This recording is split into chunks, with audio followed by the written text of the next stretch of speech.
Hi, I'm Dr. Raghu Athre with Athre Facial Plastics in Houston, Texas.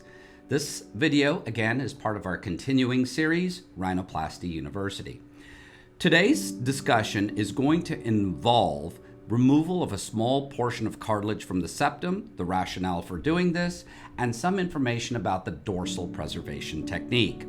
One of our prior videos explained the importance of the septum and the septal cartilage. It alluded to the fact that cartilage can be removed from the septum in order to reconstruct the nose or achieve a better cosmetic result of the nose. So what does that mean? Again, kind of recapping, the septum has 4 points. It looks like a rectangle. And a small portion of that cartilage can be removed in order to reutilize.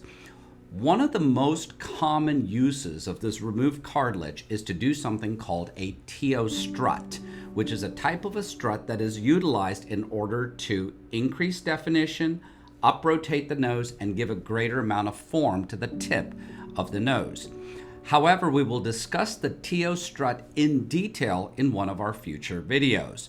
In this video specifically, what I would like to discuss is the dorsal preservation technique and how that links with removing a piece of septal cartilage. There are many techniques that can be utilized in rhinoplasty. Most of the time when we do rhinoplasty, someone has a hump, which we need to take down. Someone has a little bit of a bulbous tip, which needs more definition, and we need to up-rotate the nose. These are probably 3 of the most common characteristics that are achieved in rhinoplasty surgery.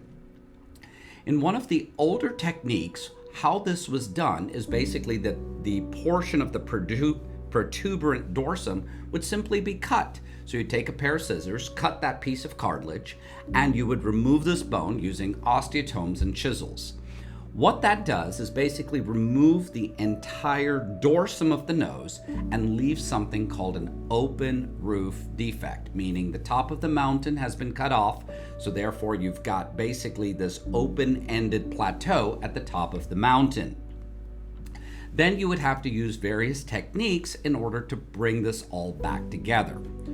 One of the techniques that we utilize here, that I use, is called the dorsal preservation technique.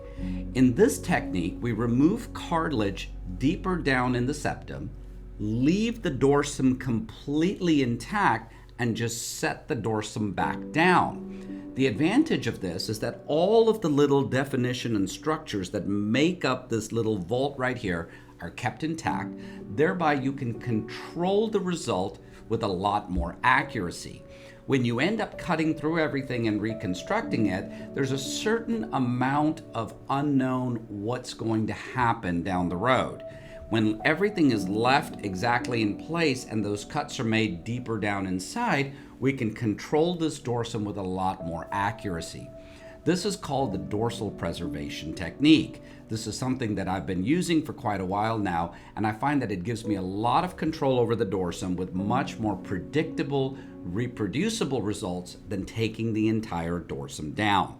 These are some of the advantages of using the dorsal preservation technique, and you can see how this links with our prior video with septoplasty.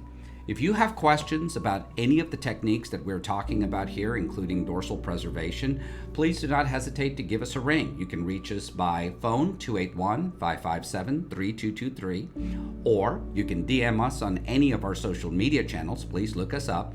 Or you can always look us up online on our webpage, www.athrefacialplastics.com. Again, thank you so much for watching. I really appreciate your comments, and please don't forget to hit the subscribe button. Thank you.